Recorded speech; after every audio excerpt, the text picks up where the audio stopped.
Un épisode en extérieur, je me suis dit que c'était une bonne idée pour vous retrouver après ce voyage de 3 mois où il s'est passé énormément d'aventures et où j'ai essayé au moins de vous poster un épisode par mois. Je vous avoue que c'était pas facile et là c'est encore moins facile pour ceux qui me regardent parce que oui, 0% c'est aussi un podcast filmé.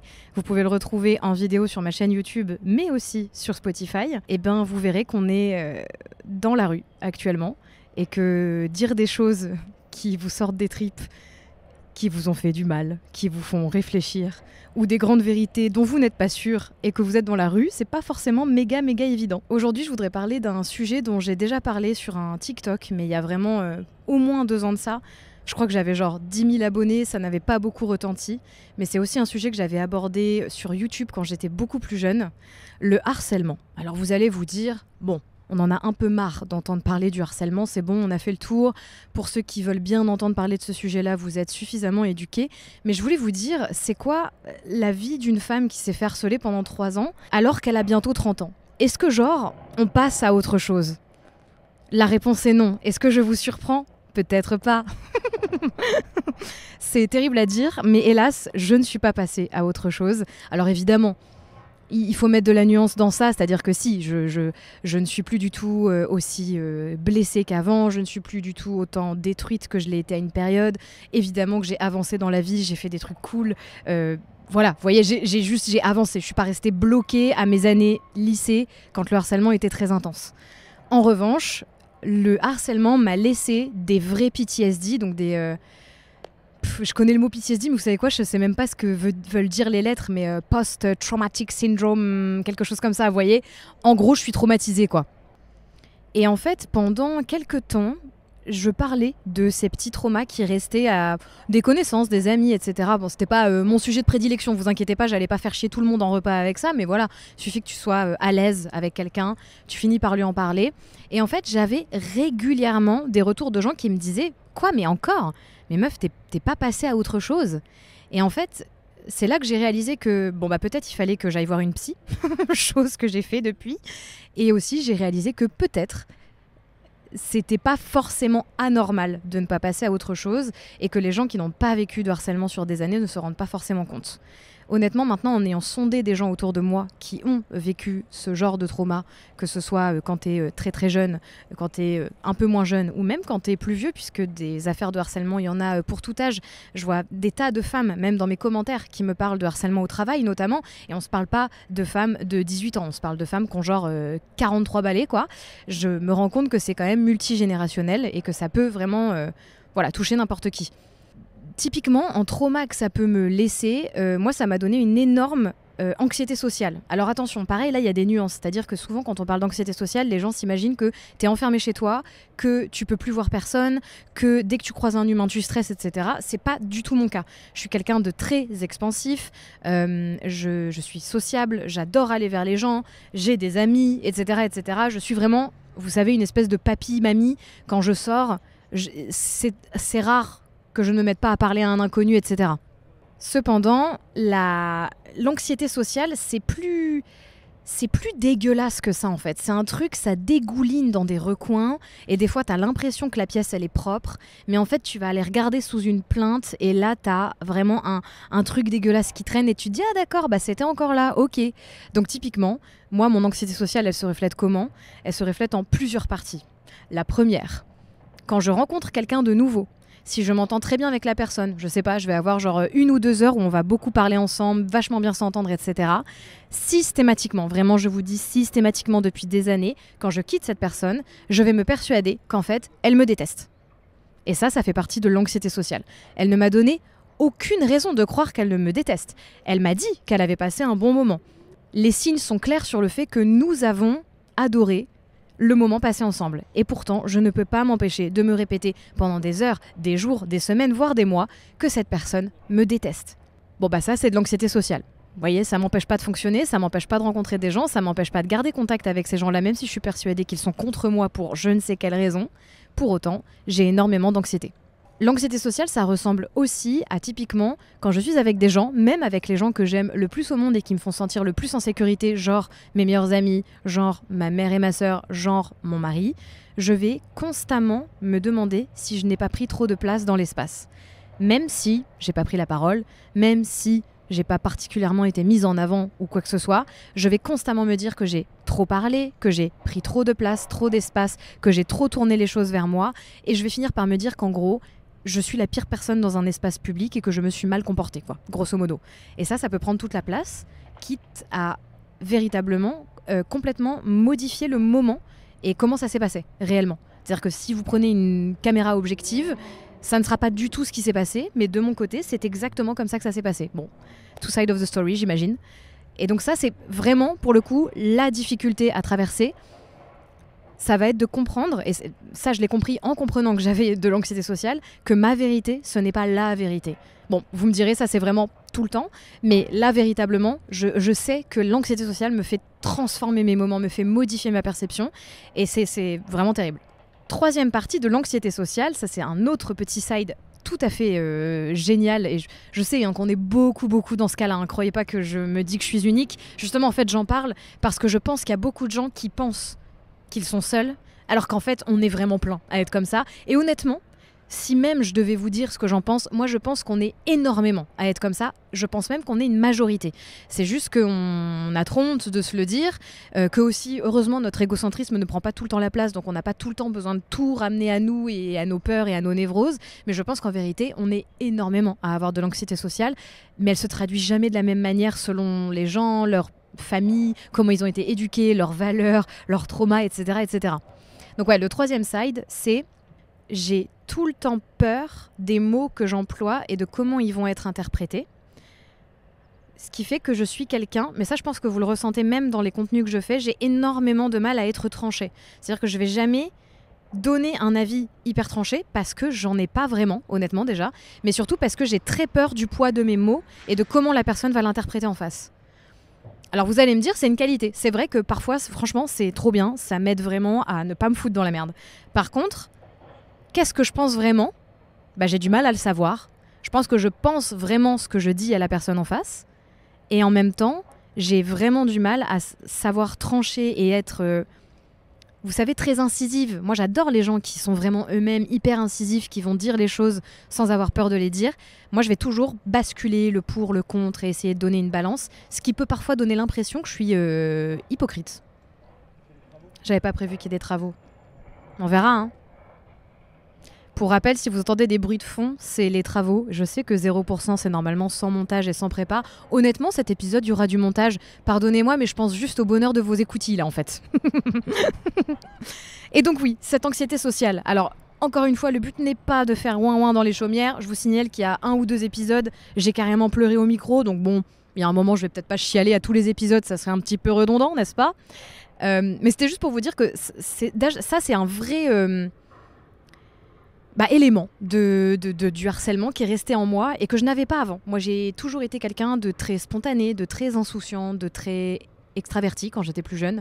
Et c'est quelque chose qui s'est éteint avec les années de harcèlement. Donc maintenant, je me suis dit, peut-être qu'il faudrait que je vous redonne un contexte de ce harcèlement, parce que là, je vous donne les conséquences sur l'anxiété sociale, mais je vous dis pas de où ça part. Donc peut-être que c'est important de juste vous remettre le contexte. Encore une fois, le but étant que peut-être vous puissiez vous identifier et comprendre que vous n'êtes pas seul. Donc moi, mon harcèlement, il a eu lieu à l'âge de mes... J'avais 14 ans, il me semble, c'était en 2009. Ça a commencé à mon année de 3e, fin d'année de 4e, début d'année de 3e, et ça a duré 3 ans. Donc ça m'a poursuivi jusque presque la fin de mon lycée, on va dire. En terminale, ça s'est calmé, même s'il y avait encore énormément de conséquences qui traînaient, mais ça s'est calmé quand même, je dirais du coup fin de la première. Ça a été 3 ans qui étaient extrêmement violentes puisque je ne saurais même pas vraiment vous dire comment ça a commencé. Par contre, je peux vous expliquer qui l'a commencé puisque c'est une personne qui s'appelait Kim. Et ça, d'ailleurs, j'aimerais juste le dire, je ne comprends pas les gens qui parlent de leur harcèlement mais qui ne donnent pas au moins le prénom de leur harceleur. C'est pas interdit par la loi de dire le prénom de vos harceleurs. Et il y a un moment, on va peut-être pas quand même protéger les gens qui vous ont harcelé. Enfin, je trouve que ça n'a pas de sens. Encore une fois, le but n'est pas de donner leur nom de famille et de dire d'aller les chercher, mais moi, ma harceleuse, elle s'appelait Kim. Et vraiment, je vois pas le problème de dire son prénom. Elle a un prénom et elle m'a fait endurer de la merde pendant des années. Je vais certainement pas cacher comment elle s'appelle. Il y a un moment, il faut peut-être remettre l'église au milieu du village. Donc cette Kim a commencé à me harceler et il faut savoir que c'était une enfant, puisqu'à l'époque on était enfants, que j'ai toujours connue puisqu'on a été à l'école maternelle ensemble. Et déjà à l'école maternelle, elle était bizarre. C'était une enfant qui était étrange. Par exemple, quand ma mère allait me chercher à l'école, elle appelait ma mère maman. Ce qui est quand même, bon, pour un enfant de genre 4 ans, tu sens qu'il y a un problème dans l'équilibre familial et dans l'équilibre du coup mental et émotionnel de l'enfant. Et en fait, il faut savoir que cet enfant, jusqu'à la fin de ma primaire, m'a pourri la vie. Mais quand je vous dis qu'elle m'a pourri la vie, elle trouvait tous les moyens possibles et imaginables pour me pourrir la vie. Sauf que qu'est-ce qui rendait ça supportable à l'époque et qu'est-ce qui faisait que je ne considérais pas ça comme du harcèlement? Eh bien tout simplement parce qu'elle le faisait avec tous les gosses de la classe. C'était juste une pourriture, cette gamine. Elle était maltraitée, clairement, ça se voyait, elle était malheureuse et c'était une pourriture avec les enfants. Elle était faiseuse d'histoire, elle avait tout le temps des problèmes, elle cherchait tout le temps la merde et ça se voyait qu'elle était véritablement maltraitée par ses parents. Il y a un autre mot pour dire maltraitée, c'est pas forcément que de la maltraitance, mais vous savez quand on laisse un peu tomber un enfant, j'ai pas le mot, mais je pense que vous l'avez quand vous faites pas attention à quelque chose. La négligence, merci la prod. Elle était profondément négligée, ce qui n'est pas drôle d'ailleurs. Excusez-moi, le rire était mal placé. Et puis bon, je suis arrivée au collège et elle n'était pas dans le même collège que moi. Je crois qu'elle s'est fait virer ou un truc comme ça. Bref, pendant des années, 3 ans, elle n'était plus là et c'était trop bien. Vraiment, je vivais ma meilleure vie. En 3e, elle est revenue dans mon collège et à partir de là, elle m'a pourri la vie. Mais quand je vous dis pourri la vie, c'est-à-dire, je vous parle pas d'un petit harcèlement. Je vous parle de, on faisait des rondes autour de moi dans la cour et on venait me foutre des coups de poing devant tout le monde et tout le monde applaudissait et le but c'était qui va me mettre le plus gros coup de poing dans la gueule. On m'a enfermée dans les toilettes pendant des heures sans pouvoir y ressortir. Un jour on m'a enfermée dans les toilettes et puis il y a un mec qui est venu et il a fait pipi sur ma jupe. Enfin, voilà, c'était ce genre de harcèlement, d'accord? On est vraiment sur un truc bien intense. Il y a énormément de choses que j'ai oubliées. Dans les choses que j'ai gardées, il y a ça. Il y a le fait que dès que je rentrais dans le hall du collège, j'entendais des insultes. On m'appelait la mouette parce que la mouette, ça va sur la plage, et la plage en anglais c'est beach, et beach ça veut dire salope. Voilà, c'était ce genre de truc quoi. Et ça a duré toute ma 3e, c'était vraiment horrible. Et là, c'est là que déjà je voudrais faire une pause, parce que je me rappelle avoir parlé de ce harcèlement une fois à quelqu'un, et ce quelqu'un m'a dit « mais pourquoi tu t'es jamais rebellée ?» Et en fait, j'ai l'impression que c'est une phrase qu'on répète beaucoup aux gens qui se font harceler. « Pourquoi tu t'es jamais rebellée ?» Je pense qu'on a tous une réponse qui est bien à nous et qui nous regarde. Je vais donner la mienne, que je n'ai eu qu'après 2 ans de thérapie. Je me suis jamais rebellée parce qu'en fait, moi, j'ai été maltraitée chez moi. Bon, ça fait vraiment Calimero, là. Hein. Mais voilà, j'ai été maltraitée chez moi. Et donc, en fait, puisque j'étais maltraitée chez moi depuis toujours, pour moi, la maltraitance, c'était normal. Et donc, en fait, le fait d'être harcelée au collège, je voyais bien que c'était pas cool. Mais je trouvais pas ça non plus méga anormal, quoi. C'est-à-dire que vu que j'étais insultée par mon père chez moi, j'étais frappée chez moi, j'ai été tout le temps descendue par mon père, vraiment, j'étais traitée comme une merde chez moi, en fait, je sais pas comment vous expliquer, mais véritablement, c'était ma norme. Ça me paraissait pas délirant d'être traitée comme de la merde au collège par les gens. Honnêtement, vraiment. Et donc, en fait, j'ai vécu ce truc où c'est parti d'une meuf, c'est devenu de plus en plus gros, et après, en fait, ça devenait le jeu. Qui me détestera le mieux, en vérité, vous voyez? C'est devenu un vrai effet de groupe, et là, après, je pouvais faire tout ce que je voulais, ça devenait une cause de harcèlement. Donc à un moment, je me suis bien entendue avec mon prof de maths, je suçais mon prof de maths, quoi, pour tout le monde. À un moment, j'ai eu le même sac qu'une meuf, elle m'a accusée de lui avoir volé son sac. Enfin, vous voyez, c'était que des trucs comme ça, et ça n'en finissait jamais. Et vu que donc, quand je rentrais chez moi, j'étais maltraitée, ça a duré des années. Donc là, je vous spoil, puisqu'en fait, ce qui s'est passé, c'est que en quittant la 3e, mais qu'est-ce que j'étais heureuse. Je me suis dit, ça y est, c'est la fin. Ça y est, c'est fini. Je ne vais plus subir ce harcèlement, puisque je changeais de ville. Je changeais de système scolaire, j'allais dans le plus grand lycée de Normandie qui s'appelle le lycée Malherbe pour ceux qui y sont allés. Mais pour moi, j'étais en mode, ça y est, je vais enfin être libre et libérée de ces chaînes en fait. Et puis il y a un truc qui ne m'a pas sauvée, c'est que, déjà cette fille était tarée, donc forcément ça sauve pas. Mais surtout, elle prenait le même bus scolaire que moi pour aller dans un autre lycée. Et donc tous les matins, je voyais cette fille. Et vous savez ce qu'elle a réussi à faire ? Eh bien, à tourner les gens du bus que je ne connaissais pas contre moi. Elle hurlait dans le bus que j'étais une salope, une pute, que je suçais des gens, enfin voilà, des trucs tout à fait acerbes. Et évidemment, à cet âge-là, encore une fois, tu adores détester les gens. Je me suis fait détester par des tas de gens jusqu'à ce que, quand je rentre dans le bus, les gens chantaient des chansons sur moi. Donc c'est pour vous dire, on a atteint un stade qui était quand même vraiment très très compliqué. Et donc là, ça a été quand même une descente aux enfers parce que moi, j'étais persuadée que j'allais être sauvée de ce truc-là et pas du tout. C'était presque pire en vérité, parce que ça prenait une toute autre dimension, puisque j'étais dans un lycée beaucoup plus grand et que là, d'un coup, on n'était plus juste dans l'établissement scolaire, mais dans ce qui m'emmène dans l'établissement scolaire. Donc j'avais l'impression que c'était une espèce de gangrène en fait. C'est aussi l'année où je me suis mise à Facebook. Bon bah bonne idée pour ceux qui n'ont pas de harcèlement, très mauvaise idée pour ceux qui ont du harcèlement Facebook, puisque évidemment du coup ça a pris sur Facebook. Donc là c'est pareil, des groupes contre moi, des gens qui venaient me parler en DM, etc. Et puis en fait ça devenait tellement grand que ça s'est spreadé, ça devenait des menaces de mort, ça devenait des on va aller en bas de chez toi, on va te trouver, et tout ça pour des choses que je comprenais pas trop en fait. Qu'est-ce que j'avais fait ? Je sais pas trop. Exister apparemment c'était compliqué. Les choses ont continué de s'agrandir. Elle venait à mon arrêt de bus devant mon lycée pour m'insulter, et puis un jour ça lui a pas suffi. Et vu que ça ne lui a pas suffi, eh bien, elle est allée sur les groupes de classe du lycée dans lequel elle n'était pas, d'accord ? Et elle est devenue amie, vous savez, sur Facebook, quoi, avec des gens de ma classe. Et puis elle a commencé à raconter des trucs aux gens de ma classe. Et encore une fois, vu qu'à cet âge-là, on adore détester. Puis en plus, j'avais des gens de les gens de ma classe, c'était quand même un peu des connards, pas qu'avec moi, avec vraiment plein de gens. C'est pas des gens que j'aimais beaucoup, c'était beaucoup des fils de médecins blancs privilégiés qui pensaient tout connaître de la vie et qui étaient très grossophobes, qui insultaient une meuf, je me rappelle, de ma classe. Enfin bref, c'était vraiment des connards, quoi, on peut le dire. Ils se sont bien trouvés. Et donc, un jour, j'étais en classe et j'ai commencé à comprendre que les gens de ma classe connaissaient cette fille, cette Kim, et que le but était de perpétrer le harcèlement. Et ça a repris de plus belle dans ma classe. Et là, vous vous dites, mais Lola, tu t'es toujours pas rebellée ? Bah non. C'était horrible, j'avais envie de mourir, vraiment, honnêtement. Hein. Mais non, je me suis pas rebellée. Moi, c'est ça que je trouve fou. C'est que j'avais un truc de, non, mais c'est chiant, mais c'est pas normal, quoi. C'est juste chiant, quoi. Voilà. Donc évidemment, je devenais de plus en plus enfermée. Et là, c'est passé quelque chose dont j'ai vraiment envie de vous parler. J'en ai parlé dans... Je ne sais plus du tout dans quel contenu, si c'est un podcast ou quoi que ce soit, mais j'en ai parlé dans un contenu. Et je sais que c'est un truc que vous avez beaucoup retenu. Il y a beaucoup de gens d'entre vous qui m'en avaient parlé en DM. J'ai eu pendant, du coup, 2 ans, envie de tomber dans le coma. C'était mon plus grand rêve. Mais véritablement, hein, là, je vous mens pas, ça fait vraiment victime, mais c'est le cas. Je n'arrêtais pas de me dire... Si je pouvais tomber dans le coma, ça serait vraiment la plus grande chance de ma vie. Parce que j'étais persuadée que m'endormir maintenant et me réveiller dans 20 ans, c'est sûr que mes problèmes allaient être terminés, en vrai. Bon, 2 ans de thérapie m'ont donné une bonne réponse. 2 ans dans le coma, 20 ans dans le coma, peu importe. Si votre rêve c'est de finir dans le coma, vous savez comment ça s'appelle ? Des pensées suicidaires. Et ouais, c'est top. Parce que moi, pendant très longtemps, j'ai cru que je n'avais pas eu de pensée suicidaire malgré ce harcèlement qui a duré 3 ans et qui m'a pourri la vie. Mais en fait, si, ça s'appelle des pensées suicidaires. Et donc, j'ai rêvé. Oh là là, je l'ai rêvé, ce coma, mais vous ne devinerez jamais à quel point. Et puis un jour, j'ai compris que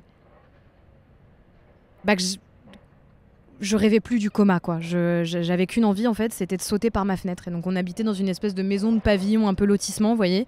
Ma fenêtre, elle était, je sais pas, je dirais à... Allez, 5-6 mètres du sol, pas plus. Et je me rappelle regarder régulièrement cette fenêtre et me dire, il y a combien de chances, si j'en saute, que je tombe vraiment bien sur la tête pour mourir sur le coup ? Et je me rappelle me dire, bon, je suis pas sûre que ce soit normal de penser ça.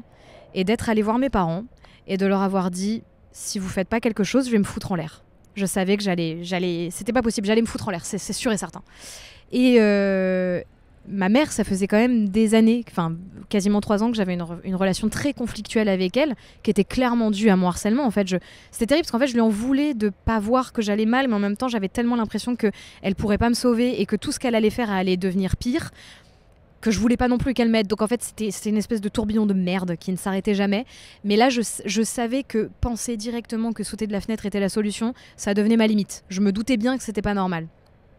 Et j'ai eu une énorme chance, c'est que mes parents, qui savaient quand même que je subissais du harcèlement, ont agi tout de suite et sont allés porter plainte. Donc on est allé à la gendarmerie à côté de mon village et on est allé porter plainte.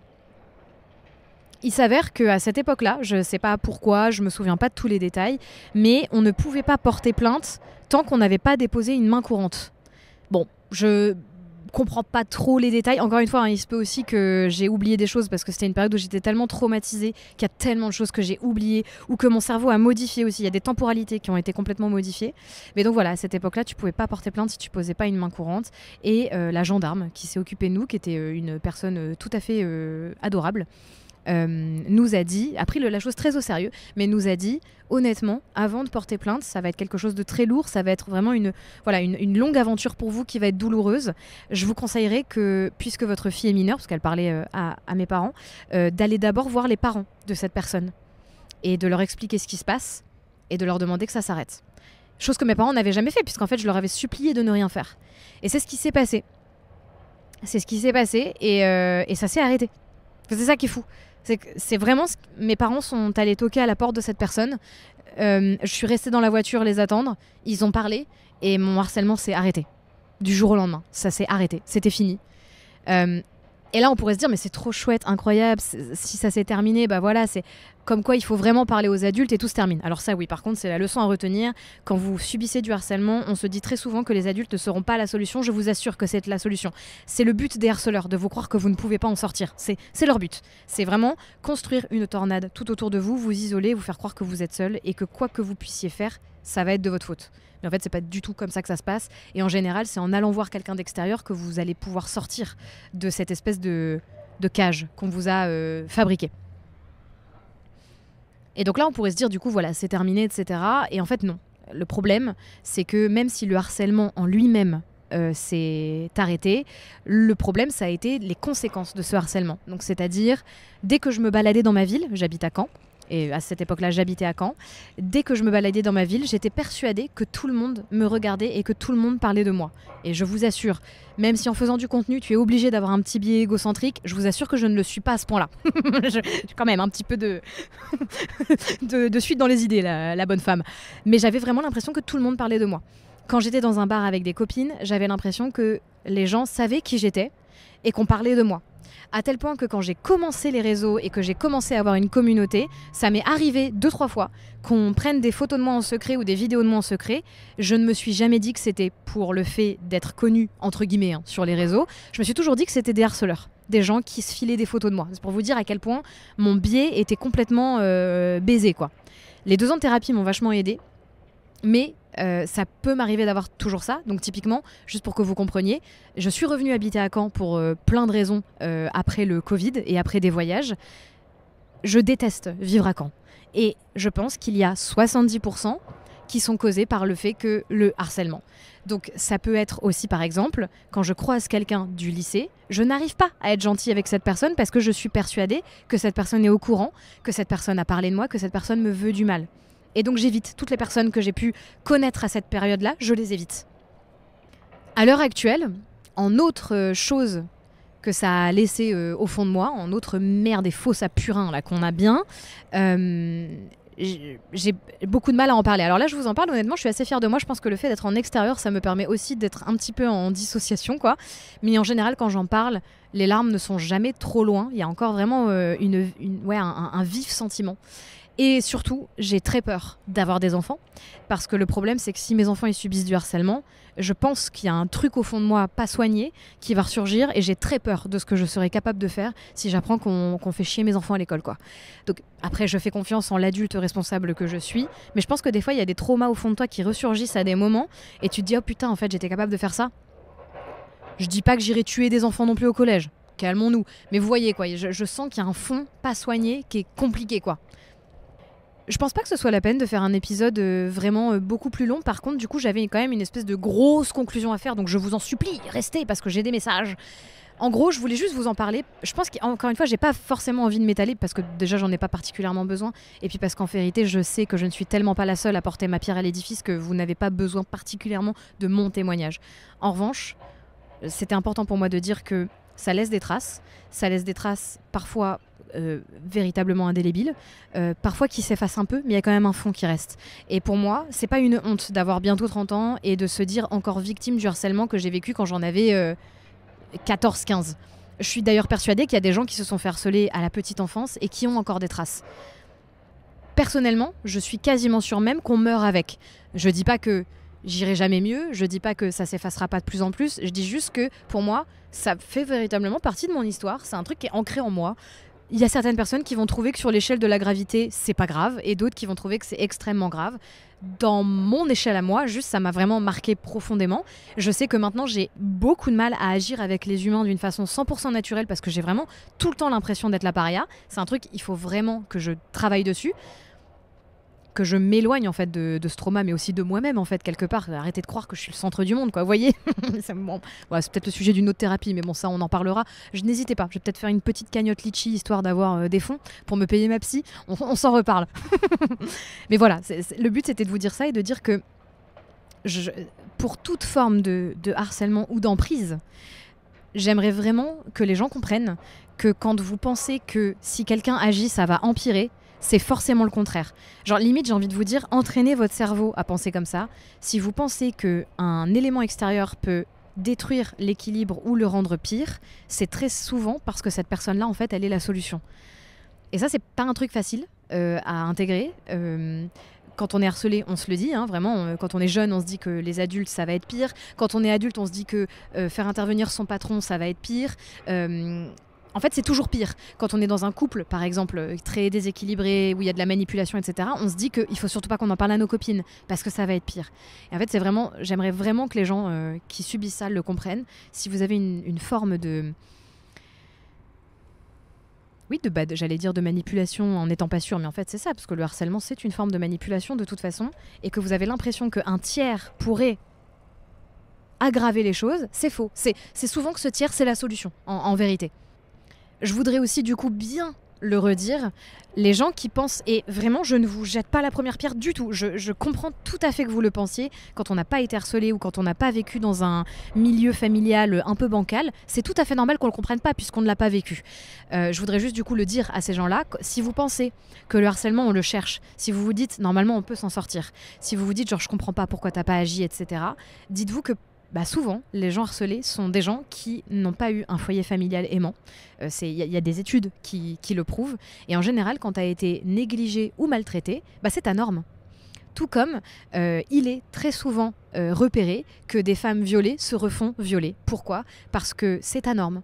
Et que ton échelle du trauma et ton échelle des choses horribles, tout simplement, elle n'est pas du tout la même. Et donc tu reproduis des schémas, et tu as besoin d'un tiers, d'un psy, de quelqu'un qui t'aime, parfois d'un inconnu, juste pour te faire comprendre, te faire sortir de ta bulle et te faire comprendre que là, ce que tu es en train de vivre, ce n'est pas normal.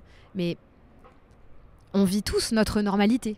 Donc c'est normal de ne pas savoir que ce qu'on vit est normal. Vous voyez ce que je veux dire ?